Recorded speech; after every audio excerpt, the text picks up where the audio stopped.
October, the first Monday in October, to the very end of June. And of course, they do some work during the summer months. But if they were to hold it over until the next term, that would effectively mean no oral argument until next October. That makes the possibility of a trial prior to the election an absolute nullity.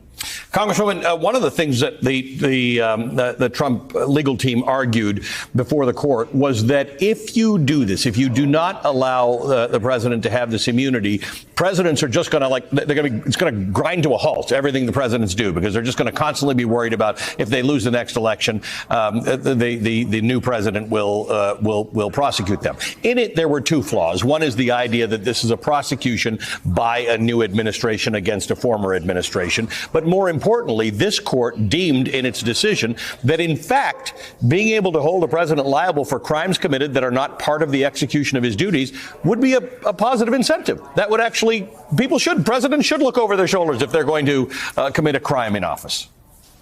Well, think about it. We've run this country for almost 250 years. Have you ever heard a candidate for president or a sitting president or a former president say, yes, I want to run on the basis that I'll be immune from any crimes that I commit should you elect me? It's an absurdity on its face.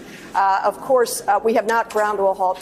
Former presidential work has not ground to a halt because you're actually held to account.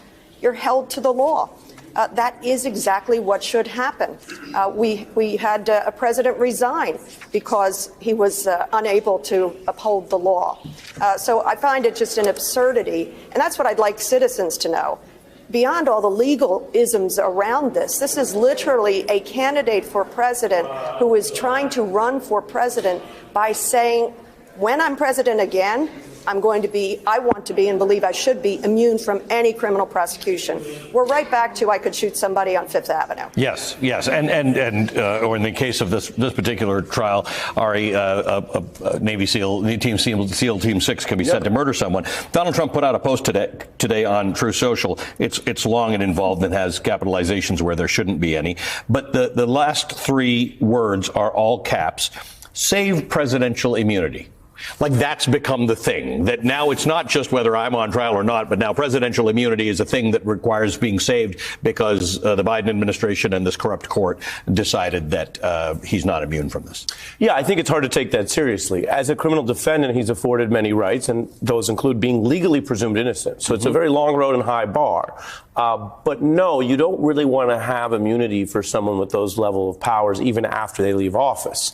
And to remind everyone, no one is saying here, for example, that a sitting president who orders a military operation that goes wrong is going to be tried the next day for murder, and thus they cannot prosecute war powers. We're nowhere near any of that. It's not that movie.